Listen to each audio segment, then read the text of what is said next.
They didn't just burn Black Wall Street down, they completely erased it. In 1921, the Greenwood district of Tulsa, Oklahoma, was one of the most prosperous black communities in America at the time. And after a single accusation, the state let it burn. Thousands displaced, dozens, possibly hundreds killed, and for decades, almost no one said a word. This is the story of how Black Wall Street was destroyed, and how the system buried the truth. Greenwood wasn't just a neighborhood, though. It was a threat to segregation itself. Built in the early 1900s by black entrepreneurs, it sat just north of the railroad tracks in Tulsa, Oklahoma. Separated by geography, segregated by law, but still thriving. At its peak, Greenwood was home to over 10,000 black residents and more than 300 black-owned businesses. Things like banks, hotels, grocery stores, barbershops, to movie theaters, schools, and even hospitals. It wasn't accidental either. It was built in direct defiance of racist laws that excluded black people from white areas, so they created their own. By 1921, it earned the name Black Wall Street, and many of the residents there were World War I veterans, disciplined, trained, and unwilling to be pushed aside. They were thriving, and to the white establishments at the time, that made them dangerous.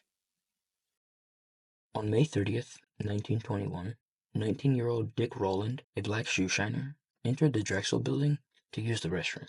It was one of the only places black residents could go. He got into the elevator, operated by 17-year-old Sarah Page, a white girl. What happened inside was never fully confirmed. Some say he tripped and grabbed her arm. Some say she screamed. No charges were filed, and she later refused to cooperate with prosecutors. But the damage was done. The next day, the Tulsa Tribune published a front-page headline with these following words. That same edition reportedly included an editorial encouraging a lynching, though no copy of that page survives. So that night, a white mob gathered outside of a courthouse where Rowland was being held. Sheriff Willard McCullough refused to hand him over, but the crowd didn't leave. When 75 armed black men, many of them veterans, arrived to protect Rowland, tension exploded. A white man tried to grab a black veteran's rifle, and then the gun fired, and the massacre began. For the next 18 hours, Greenwood became a war zone. White mobs, many of them deputized and armed by the city. They looted black homes and set fire to entire blocks. Photos show homes burning, with armed men standing watch. Families were shot trying to escape. Others were dragged from their homes and arrested. And then came the planes. Multiple eyewitnesses described aircrafts flying overhead. Some said they saw firebombs dropped from above. Others recalled hearing gunfire. While official records remain inconclusive, the testimonies are undeniable. By that morning, more than 35 blocks were gone. Over 1,200 black homes had been destroyed. 2 hospitals, several churches, and every black-owned business burned to the ground.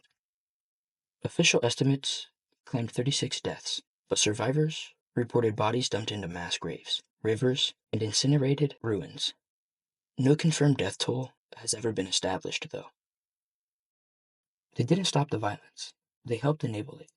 Tulsa's police chief handed out guns and badges to white civilians, and the firefighters who tried to enter Greenwood were turned away. When the National Guard arrived, they didn't arrest the mobs. They detained and focused on the victims. Over 6,000 black residents were rounded up and held at gunpoint in internment-style camps. To leave, you needed a white employer to vouch for you and an ID card printed by the city. Not a single white rioter was charged. Not one government official resigned. This wasn't a riot. It was a state-backed ethnic cleansing. Once Greenwood was gone, Tulsa got to work. Not to rebuild, however, but to completely erase what had happened. Newspaper purged their archives, police records disappeared, photographs were confiscated or destroyed altogether. Residents who filed insurance claims were denied because the city classified the massacre as a riot, triggering exclusion clauses in most policies. Even worse, the city tried to rezone Greenwood for white development, but the community resisted. Without loans, without insurance, without help, they rebuilt. But for the next 75 years, schools didn't teach what had happened, not in Oklahoma, and not anywhere. In the late 1990s, survivors finally started speaking publicly, including Viola Fletcher, who was 7 during the massacre. She later testified before Congress. Quote, I still see black men being shot, bodies lying in the street. I still smell smoke. End quote.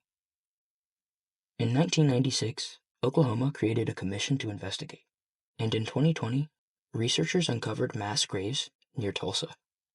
In 2021, on the 100th anniversary, the president at the time, President Joe Biden, formally acknowledged the massacre. But still, other than a little bit of acknowledgement from a president, no reparations have ever been paid.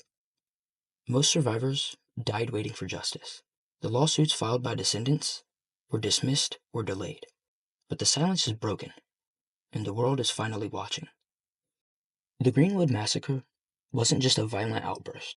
It was a coordinated attack, enabled by police, allowed by politicians, and buried by history books. They didn't just destroy Black Wall Street. They tried to erase it. But the truth never stays buried, and we are not forgetting. Hello everyone. As always, if you made it all the way to the end, thank you guys so much for watching. The support on the last long-form video was unreal, and I know one of you mentioned that the audio needed some work, so I did my best to adjust it and fix it the best way that I could. So hopefully this one sounded a lot better. If you have any recommendations for future topics or cases, just drop them in the comments and I'll get to them there. With that being said, please like, comment, and maybe even consider subscribing. I try to post new videos every Tuesday and Friday around 6 to 8 p.m. EST. That's all I have for this one. Thanks again for watching, and I'll see you next time.